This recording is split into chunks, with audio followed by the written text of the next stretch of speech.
चौपाल। बाल चौपाल।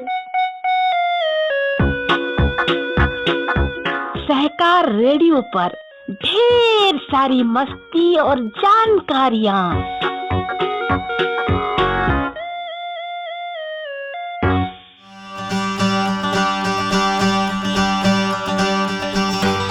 हेलो बच्चों, ये है सहकार रेडियो और आप सुन रहे हैं सहकार रेडियो की ज्ञान विज्ञान श्रृंखला का कार्यक्रम बाल चौपाल, जिसे लेकर आया हूँ मैं यानी आपका दोस्त कौशल। बहुत समय के बाद आपसे मुलाकात हुई और गर्मियाँ भी खूब पड़ गई हैं। उम्मीद करता हूँ आप सब गर्मियों की छुट्टियाँ अच्छे से एंजॉय कर रहे होंगे। छुट्टियाँ अब खत्म होने आ रही हैं, उससे पहले आइए ज्ञान विज्ञान की कुछ बातें कर ली जाए और कुछ नया सीख लिया जाए। ज्ञान विज्ञान की श्रृंखला में आज मैं आपको बताने जा रहा हूँ कुछ महान आविष्कारों के बारे में। ये लेख हमने ई पुस्तकालय से लिया है। इस लेख को लिखा है रिचर्ड ब्रूवुड ने और चित्र बनाए हैं रॉबर्ट आइटन ने। वैसे तो अगर आविष्कार की बात कही जाए तो पेड़ के पत्तों से खुद को ढकने से लेकर के आज तक बहुत सारी खोजें हुई हैं, लेकिन इस श्रृंखला में हम सिर्फ छपाई मशीन से परमाणु आविष्कार तक की बात करेंगे। ये इस श्रृंखला की पहली कड़ी है, जिसे हम शुरू करेंगे छपाई मशीन से। आगे आने वाली किस्तों में आप और भी आविष्कारों के बारे में जान पाएंगे। तो चलिए शुरू करते हैं इस हफ्ते का बाल चौपाल।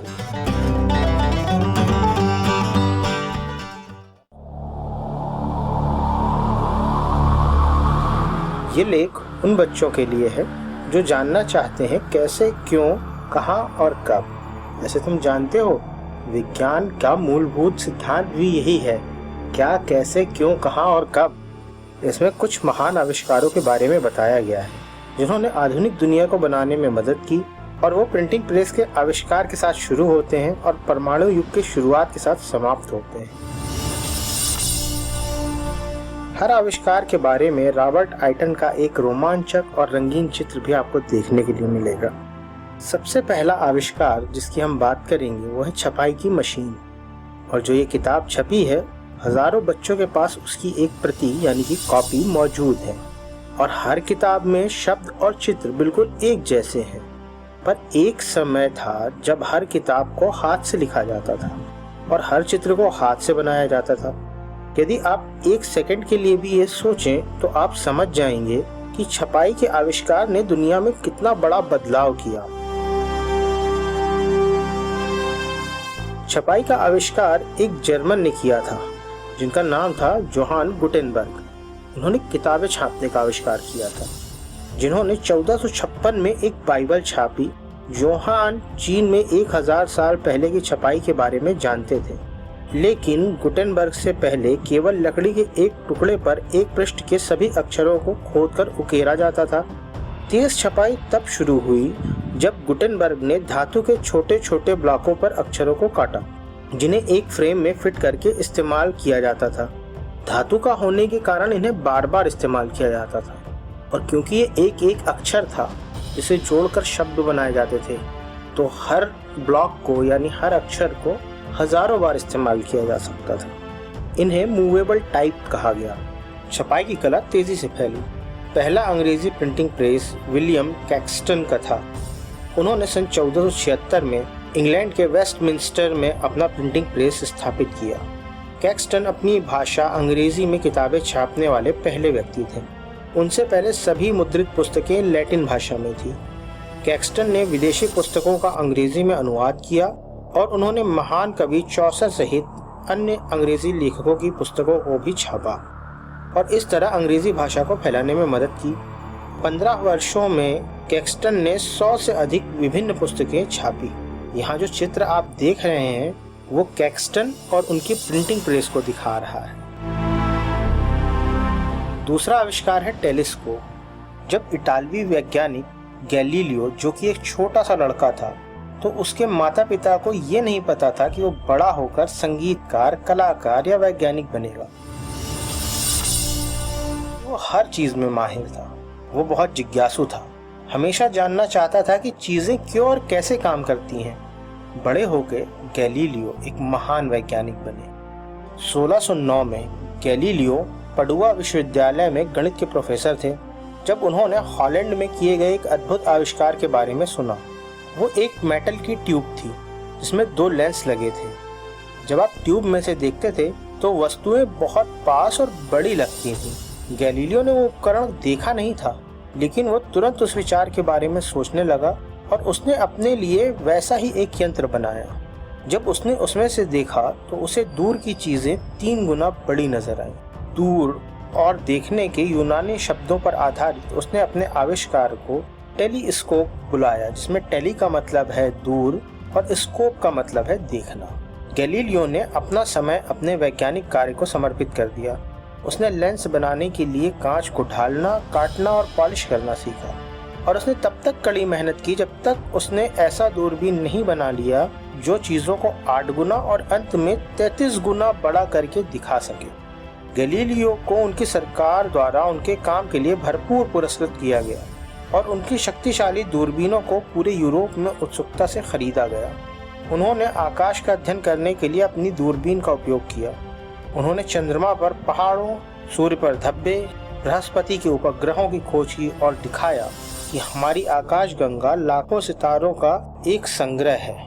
ये जो आप चित्र देख रहे हैं, इसमें गैलीलियो अपनी दूरबीन से देख रहे हैं। अगला आविष्कार जिसकी हम बात करेंगे वो है सेक्सटेंट और क्रोनोमीटर। यदि आप एक लंबी यात्रा के लिए समुद्र में हों और ज़मीन से बहुत दूर हों, तो आपको कैसे पता चलेगा कि वास्तव में आप कहाँ हैं? नाविक अपनी स्थिति का केवल एक मोटा मोटा अनुमान ही लगा सकते थे। जानते हो ये अनुमान कैसे लगाते थे? सितारों की स्थिति को देखकर। फिर एक अंग्रेज जॉन हेडली ने 1731 में एक महत्वपूर्ण आविष्कार किया। वो एक सेक्सटेंट था, एक उपकरण जिसके ऊपर कोई भी नाविक सूर्य के कोण या क्षितिज के ऊपर के तारे को देखकर अपनी स्थिति बता सकता था और फिर तालिकाओं की एक किताब से अपनी स्थिति की गणना कर सकता था। जॉन हेडली का आविष्कार बहुत महत्वपूर्ण था, लेकिन इसके साथ कुछ और चाहिए था सटीक स्थिति पता लगाने के लिए। नाविक को इंग्लैंड में सही समय भी मालूम होना चाहिए था। जैसे जैसे आप दुनिया का चक्कर लगाते हैं, समय बदलता जाता है। आप जानते होंगे कि अलग अलग टाइम जोन्स में दुनिया को बांटा गया है।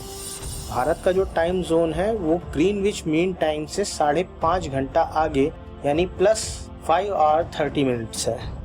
उस काल में कोई भी घड़ी एकदम सटीक नहीं होती थी। सही समय के लिए एक बहुत ही खास तरह की घड़ी की ज़रूरत थी। इस समस्या का समाधान एक अन्य अंग्रेज जॉन हैरिसन ने किया। उन्होंने एक बहुत सटीक घड़ी बनाने में कई साल बिताए, जिसे क्रोनोमीटर कहा जाता है। सन 1761 में उसने अपने बेटे को अपनी चौथी घड़ी का परीक्षण करने के लिए 6 सप्ताह की एक यात्रा पर भेजा। जब वह जमैका पहुंचे तो घड़ी केवल 5 सेकंड ही गलत थी। हैरिसन को सरकार द्वारा 20,000 पाउंड के पुरस्कार से सम्मानित किया गया। क्रोनोमीटर नाविकों को ग्रीनविच का सही समय बताता था। ग्रीनविच वो रेखा है जिसके आधार पर समय की गणना की जाती है। क्रोनोमीटर नाविकों को ग्रीनविच का सही समय बताता था और फिर सेक्सटेंट का उपयोग करके नाविक समुद्र में अपनी सटीक स्थिति का पता लगा सकते थे। जो चित्र आप देख रहे हैं, इसमें पाल वाले जहाज़ों के काल में समुद्र में अपनी स्थिति ढूंढने को दिखाया गया है। कताई और बुनाई। क्या आपने कभी सोचा है कि रुई पौधों पर उगती है और ऊन भेड़ की खाल पर? हजारों साल से मानव जाति ने ऊन, सन, कपास और अन्य चीजों के रेशों को अलग अलग करके कपड़ों की बुनाई के लिए धागा बनाया है। 1764 तक कताई हमेशा हाथ के चरखे से की जाती थी। जेम्स हारग्रीव्स नाम के एक लंकाशायर बुनकर ने एक प्रसिद्ध आविष्कार किया। किंवदंती ये है कि उसके बारे में तब सोचा उन्होंने जब वो अपनी पत्नी के चरखे से टकराया और उसने पहिए को घूमते हुए देखा।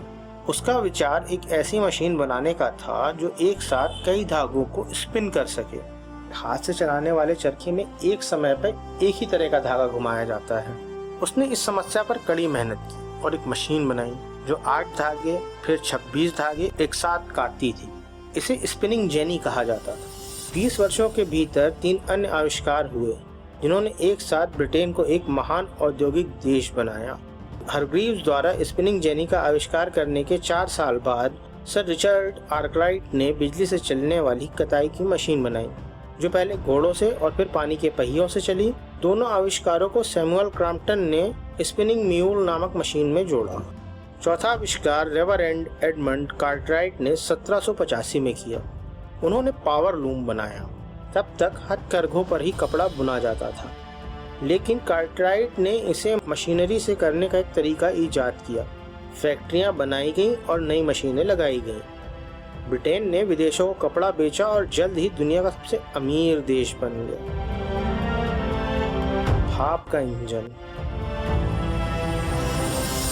साल 1763 जेम्स वाट नाम के एक युवा स्कॉटमैन ने एक मॉडल इंजन में सुधार करना शुरू किया। भाप इंजन का एक मॉडल था जिसका आविष्कार 60 साल पहले किया गया था। इसका इस्तेमाल कोयले की खदानों से पानी निकालने के लिए किया जाता था। जैसे ही जेम्स वाट ने मॉडल में सुधार करना शुरू किया, उन्होंने एक महान निर्णय लिया। वे एक बेहतर प्रकार के भाप के इंजन का आविष्कार करेंगे। उन्होंने भाप का अध्ययन किया और फिर कई प्रयोग किए और अंत में उन्होंने अपना पहला भाप का इंजन बनाया। उस इंजन ने काम किया और पुराने इंजनों की तुलना में अपने आकार के लिए उसने अधिक शक्ति पैदा की और कम ईंधन का इस्तेमाल किया। वाट ने अपना सारा समय और ऊर्जा भाप इंजनों को समर्पित कर दी और बर्मिंघम निर्माता मैथ्यू बोल्टन के साथ साझेदारी की। जल्दी ही बोल्टन अपने इंजनों के लिए प्रसिद्ध हो गए। उनके भाप इंजन अच्छे थे और वे पंपिंग के लिए एक शाफ्ट को आगे पीछे चलाते थे। तब वाट ने अपना दूसरा और बहुत महत्वपूर्ण आविष्कार किया। साल 1781 में उन्होंने इसका पेटेंट कराया। उनका नया विचार एक ऐसे भाप इंजन का था जो एक पहिए को घुमा सकता था। उन्होंने दुनिया को शक्ति का एक नया स्रोत दिया। भाप के इंजन का उपयोग पहियों को चलाने के लिए किया जाने लगा। इंजनों के पहिए, जहाज़ों के पैडल, कारखानों में मशीनरी। उसने एक नई युग की शुरुआत की, भाप का युग, जिसके कारण ब्रिटेन एक महान उत्पादक राष्ट्र बना।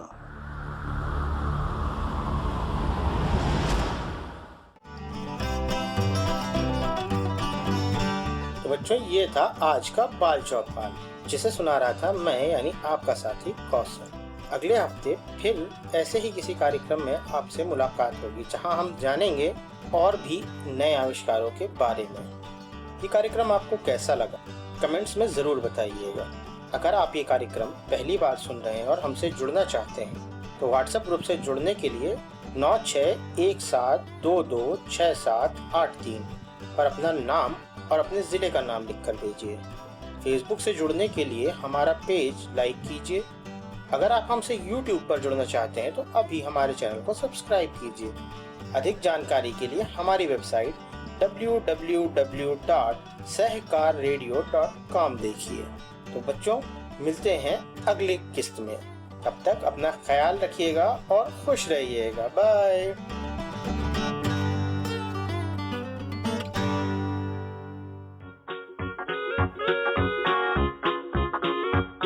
बाल चौपल, बाल चौपल, बाल चौपल। सहकार रेडियो पर ढेर सारी मस्ती और जानकारियाँ।